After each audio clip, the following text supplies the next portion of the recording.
Nosotros, los asesinos económicos, hemos sido realmente los responsables de crear este primer imperio global y trabajamos de muchas maneras diferentes. Pero quizás la más común es que identificamos a un país que tiene recursos que nuestras corporaciones codician, como petróleo.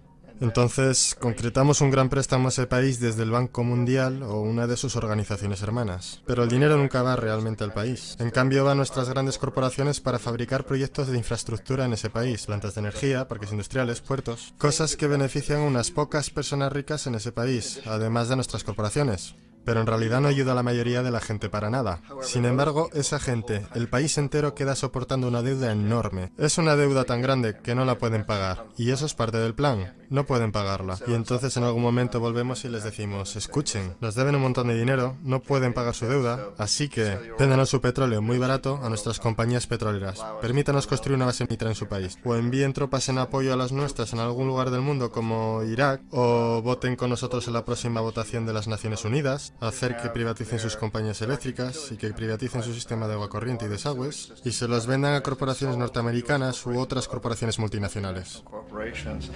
Y hay una nube total, y es tan típico la manera en que trabajan el Banco Mundial y el FMI, ellos endeudan a un país. Y es una deuda tan grande que no pueden pagar. Y entonces les ofrecemos refinanciar esa deuda y pagar aún más interés. Y tú demandas este quid pro quo, lo que llamas una condicionalidad o buen gobierno, lo que básicamente significa que ellos tienen que vender sus recursos, incluyendo sus servicios sociales, sus compañías públicas, a veces sus sistemas educativos, sus sistemas penales, sus aseguradoras, a corporaciones extranjeras. Y es un doble, triple, cuádruple aniquilamiento. El precedente de asesino económico empezó realmente en los años 50, cuando Mossadegh, elegido democráticamente, que fue elegido en Irán, él fue considerado una esperanza para la democracia, en Oriente Medio y en todo el mundo. Fue el hombre del año en la revista Magazine. Pero una de las cosas que trajo y comenzó a implementar era la idea de que las compañías petroleras extranjeras tenían que pagarle al pueblo iraní mucho más por el petróleo que sacaban de Irán, y el pueblo iraní debería beneficiarse de su propio petróleo. Una política extraña, por supuesto que no nos gustó. Pero teníamos miedo de hacer lo que hacíamos normalmente, que es mandar militares. En su lugar, mandamos a un agente de la CIA, Kermit Roosevelt, pariente de Teddy Roosevelt. Kermit fue con algunos millones de dólares y fue muy efectivo y eficiente, y en un pequeño lapso de tiempo se las arregló para hacer derrocar al Mossadegh y trajo al Shah de Irán para reemplazarlo, quien estuvo siempre a favor de nuestra política petrolera. Y fue extremadamente efectivo. Bombs overflow Tehran. Army officers shout that Mossadegh has surrendered and his regime as virtual dictator of Iran is ended. Pictures of the Shah are paraded through the streets as sentiment reverses. The Shah is welcomed home. Y de vuelta a los Estados Unidos, en Washington, la gente miraba alrededor y decía, wow, ¿eso fue fácil? Y barato. Y esto estableció toda una forma nueva de manipular países, creando imperio. El único problema con Roosevelt era que llevaba una tarjeta de agente de la CIA, y si hubiera sido atrapado, las ramificaciones habrían sido muy serias. Así que muy rápido, en ese instante, se tomó la decisión de usar consultores privados para canalizar el dinero a través del Banco Mundial o el FMI, o alguna otra de sus agencias para mandar gente como yo, que trabajan para compañías privadas. Así que si nos atrapan, no habría ramificaciones gubernamentales.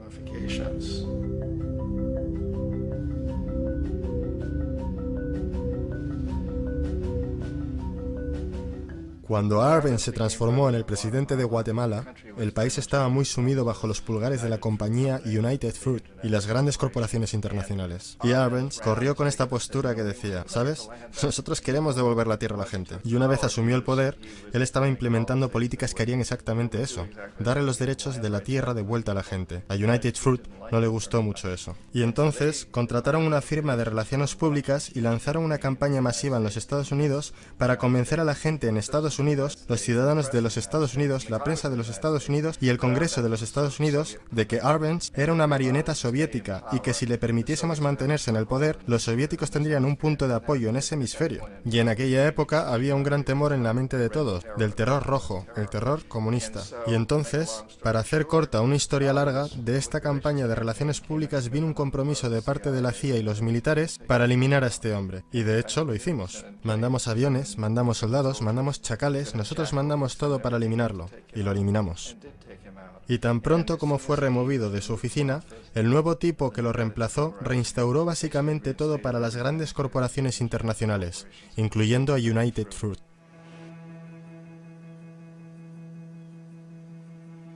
Ecuador, por muchos años fue regido por dictadores proamericanos, a menudo relativamente brutales. Entonces se decidió que habría una verdadera elección democrática. Jaime Roldós se postuló y su principal meta, dijo como presidente, sería asegurar de que los recursos de Ecuador se usarían para ayudar a la gente. Y ganó, de manera aplastante, por más votos de los que nadie ha ganado nunca en Ecuador, y comenzó a implementar estas políticas, para asegurarse de que las ganancias del petróleo fueran a ayudar a la gente. Bueno, a nosotros no nos gustaba esto en los Estados Unidos. Yo fui enviado como uno de varios asesinos económicos para cambiar a Roldós, para corromperlo, para darle la vuelta, para hacerle saber, ya sabes. ¿De acuerdo? Ya sabes. Puedes hacerte muy rico tú y tu familia si juegas nuestro juego. Pero si continúas intentando mantener estas políticas que has prometido, te vas a ir. Él no escuchaba. Fue asesinado. Tan pronto como cayó el avión, todo el área fue acordonada. La única gente a la que se le permitió entrar eran militares de una base americana próxima y algunos militares ecuatorianos. Cuando se lanzó una investigación, 2 de los testigos clave fallecieron en accidentes de tráfico antes que tuvieran la oportunidad de testificar. Un montón de cosas muy extrañas ocurrieron en torno al asesinato de Jaime Roldós. Yo, como la mayoría de la gente que realmente había visto este caso, no tenemos absolutamente ninguna duda de que fue un asesinato. Y por supuesto, en mi posición como asesino económico, yo siempre estuve esperando que algo le pasara a Jaime. Si iba a ser un golpe de estado, un asesinato, yo no estaba seguro, pero que lo iban a cesar sí, porque él no estaba siendo corrompido. Él no se permitía a sí mismo corromperse como nosotros queríamos corromperlo. Omar Torrijos, el presidente de Panamá, era uno de mis favoritos, ¿sabes? Realmente me gustaba, era muy carismático. Él era un tipo que realmente buscaba ayudar a su país. Y cuando quise sobornarlo o corromperlo, él dijo, mira John, me llamaba Juanito. Dijo, mira Juanito, yo no necesito el dinero. Lo que realmente necesito para mi país, que sea tratado justamente. Necesito, pues, que los Estados Unidos nos den lo que le deben a nuestra gente por toda la destrucción que han hecho aquí. Necesito estar en una posición donde yo pueda ayudar a otros países latinoamericanos a ganar su independencia y estar libres de esto, de esta terrible presencia del norte. Señores, ustedes nos están explotando miserablemente. Yo necesito tener el canal de Panamá de vuelta en las manos de la gente panameña. Eso es lo que yo quiero, así que déjame solo, ¿sabes? No trates de sobornarme. Era el año 1981 y en mayo Jaime Roldós fue asesinado. Y Omar era muy consciente de ello. Torrijos reunió a su familia y dijo, probablemente sea el siguiente, pero está bien, porque hice lo que vine a hacer, renegocié el canal. El canal ahora estará en nuestras manos, recién finalizamos de negociar el tratado con Jimmy Carter.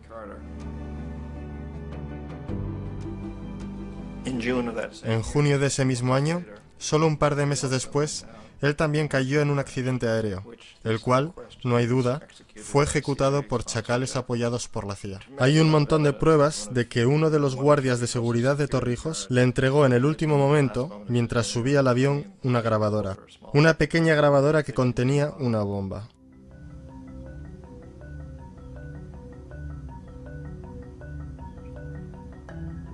Es interesante para mí cómo este sistema ha continuado de la misma forma por años y años, salvo que el asesino económico se ha vuelto mejor y mejor. Entonces nos las vimos muy recientemente con lo que pasó en Venezuela. En 1998, Hugo Chávez queda electo presidente, siguiendo una línea larga de presidentes que había sido muy corruptos y destruyeron básicamente la economía del país. Y fue elegido Chávez entre todo esto. Chávez se paró frente a los Estados Unidos y lo hizo demandando primariamente que el petróleo venezolano fuera usado para ayudar a los venezolanos. Bueno, No nos gustó eso en los Estados Unidos, así que en 2002 se montó un golpe de Estado, el cual no hay dudas en mi mente, en la mayoría de las mentes de los demás, que la CIA estaba detrás de ese golpe.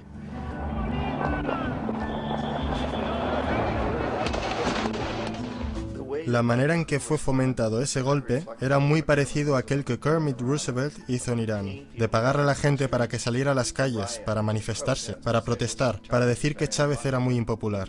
¿Sabes? Si puedes hacer que unos pocos miles de personas hagan eso, la televisión puede hacerlo parecer como que es el país entero y las cosas comienzan a crecer rápidamente. Excepto en el caso de Chávez.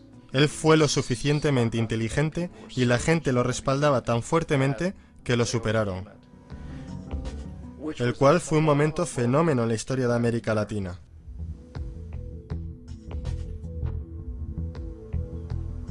Irak realmente es el ejemplo perfecto de cómo funciona todo el sistema. Entonces nosotros, los asesinos económicos, somos la primera línea de defensa. Nosotros entramos, tratamos de corromper a los gobernantes y conseguimos que acepten estos préstamos enormes, lo que usamos entonces como palanca para ser dueños de ellos básicamente. Si fallamos, como fallé en Panamá con Omar Torrijos y en Ecuador con Jaime Roldós, hombres que rehusaron a ser corrompidos, entonces la segunda línea de defensa es mandarles los chacales.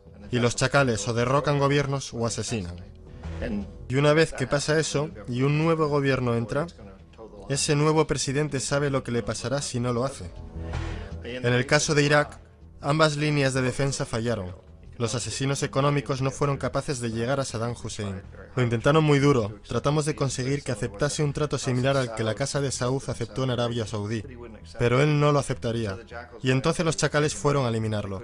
No pudieron hacerlo. Su seguridad era muy buena. Después de todo, él, en un momento, trabajó para la CIA. Él fue contratado para asesinar a un presidente anterior de Irak, y falló, pero conocía el sistema. Así que en 1991 mandamos las tropas y eliminamos las fuerzas militares iraquíes. Entonces asumimos que en ese punto Saddam Hussein rectificaría. Pudimos haberlo eliminado, por supuesto, en aquel momento, pero no quisimos. Él es el tipo de hombre fuerte que nos gusta. Él controla a su gente. Pensamos que podía controlar a los kurdos y mantener a los iraníes en su lado de la frontera y seguir bombeándonos el petróleo. Y una vez hubiéramos eliminado sus fuerzas, entonces iba a rectificar. Entonces los asesinos económicos vuelven a los 90 sin éxito. Si hubiesen tenido éxito, él estaría dirigiendo el país. Nosotros le estaríamos vendiendo todos los aviones de combate que quisiera y todo lo que quisiera, pero no pudieron, no tuvieron éxito. Los chacales no pudieron eliminarlo nuevamente, así que enviamos a los militares nuevamente y esta vez sí hicimos el trabajo completo, y lo eliminamos. Y en el proceso nos creamos algunos muy lucrativos tratos de construcción para reconstruir el país que nosotros esencialmente destruimos, el cual es un muy buen trato si eres dueño de compañías de construcción de las grandes. Así que Irak muestra las tres etapas. Los asesinos económicos fallaron ahí, los chacales fallaron ahí, y como medida final, entran los militares.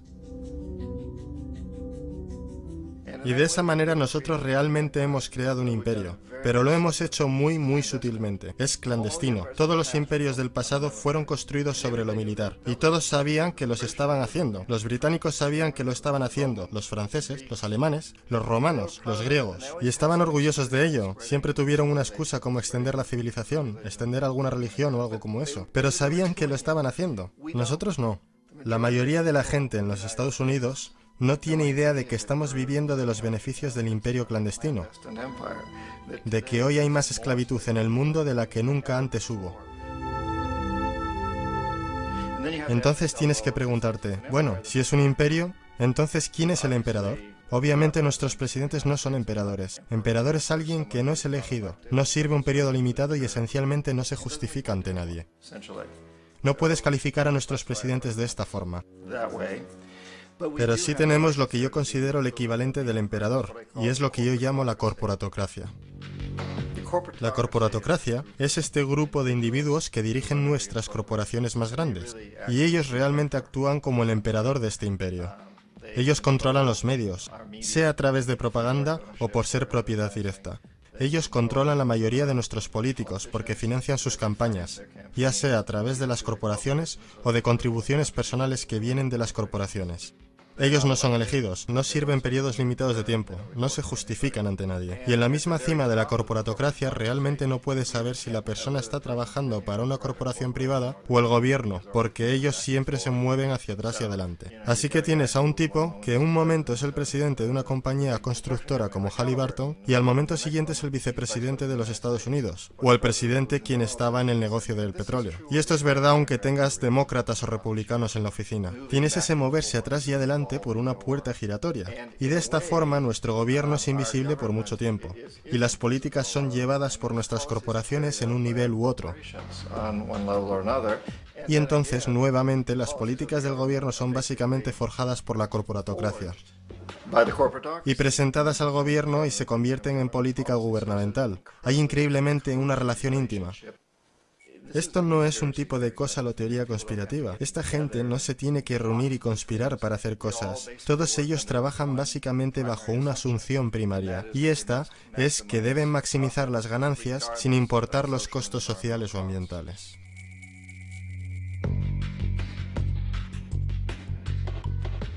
Este proceso de manipulación de la corporatocracia a través del uso de deuda, soborno y derrocamientos políticos se llama globalización. Así como la Reserva Federal mantiene al pueblo americano en una posición de servidumbre contractual a través de la deuda perpetua, la inflación y el interés, el Banco Mundial y el Fondo Monetario Internacional sirven este rol en una escala global. El engaño básico es simple. Pone un país en deuda, bien por su propia indiscreción o corrompiendo al líder de ese país, y entonces imponer condicionalidades o políticas de ajuste estructural. A menudo consistiendo en lo siguiente: devaluación de la moneda. Cuando el valor de la moneda cae, así también lo hace todo lo que está valuado en ella. Esto hace los recursos indígenas disponibles a países depredadores a una fracción de su valor. Grandes recortes de fondos para programas sociales. Esto normalmente incluye educación y salud, comprometiendo el bienestar y la integridad de la sociedad, dejando al público vulnerable a la explotación. Privatización de empresas del Estado. Esto significa que sistemas sociales importantes se pueden comprar y regular por corporaciones foráneas por ganancias. Por ejemplo, en 1999, el Banco Mundial insistió que el gobierno boliviano vendiera el sistema público de agua de su tercera ciudad a una subsidiaria de la corporación americana Bechtel. Tan pronto ocurrió, las facturas de agua para los residentes locales ya empobrecidos se dispararon al cielo. No fue sino hasta una revuelta completa del pueblo que el contrato se anuló. Entonces está la liberación del comercio, o la apertura de la economía quitando las restricciones de comercio exterior.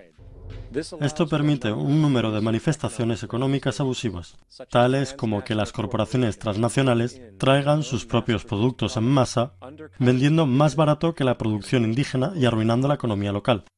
Un ejemplo es Jamaica, que después de aceptar préstamos y condicionalidades del Banco Mundial, perdió sus mercados de cosechas más grandes debido a competencia con importaciones occidentales. Hoy, granjeros incontables están sin trabajo, pues son incapaces de competir con las grandes corporaciones. Otra variación es la creación de numerosas, aparentemente desapercibidas, desreguladas e inhumanas fábricas explotadoras, que toman ventaja de la economía impuesta.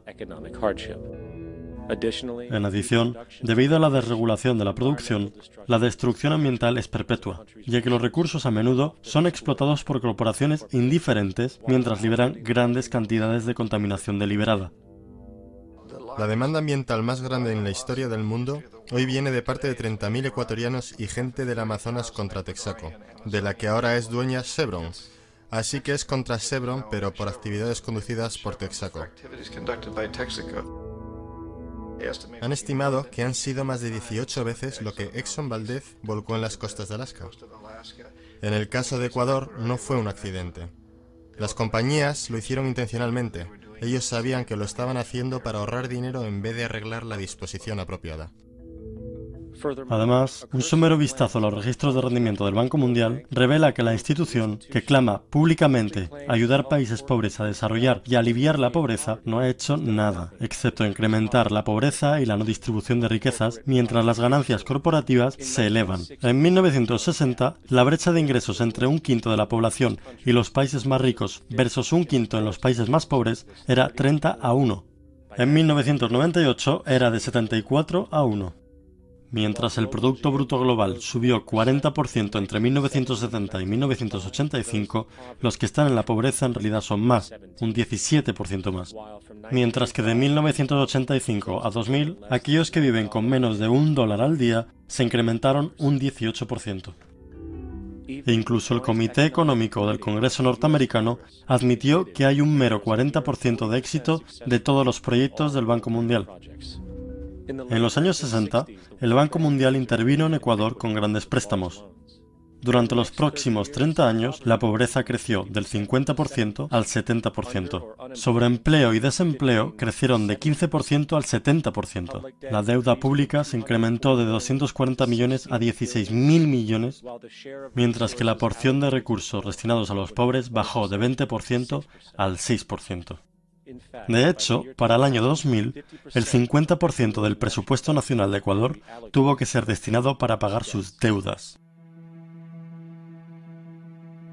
Es importante entender que el Banco Mundial es, de hecho, un banco norteamericano que apoya intereses de los Estados Unidos, pues Estados Unidos tiene poder de veto sobre las decisiones, porque es el proveedor más grande de capital. ¿Y dónde consiguió su dinero? Adivina. Lo hizo del aire a través del sistema bancario de reserva fraccionada. Basado en el Producto Bruto Interno, de las primeras 100 economías del mundo, 51 son corporaciones y 47 de esas 51 tienen base en los Estados Unidos. Walmart, General Motors y Exxon son económicamente más poderosas que Arabia Saudita, Polonia, Noruega, Sudáfrica, Finlandia, Indonesia y muchos otros. Y mientras las barreras proteccionistas se rompen, las monedas se unifican y manipulan en mercados flotantes, y las economías de los estados se vuelcan a favor de competir en el capitalismo global. El imperio se expande. Usted aparece en su pequeña pantalla de 21 pulgadas y grita sobre América y la democracia. No existe América. No existe la democracia. Solo existe la IBM, la ITT, la AT&T, y DuPont, Dow, Union Carbide y Exxon. Esas son las naciones del mundo hoy día. ¿De qué hablan los rusos en sus consejos de Estado? ¿De Karl Marx? No. De sistemas de programación lineal. De teorías sobre estadística, de problemas económicos, y computan costos de sus transacciones e inversiones, como hacemos nosotros. Ya no vivimos en un mundo de naciones e ideologías, señor Bill. El mundo es un colegio de corporaciones, inexorablemente dirigido por los estatutos inmutables de los negocios. El mundo es un negocio, señor Bill.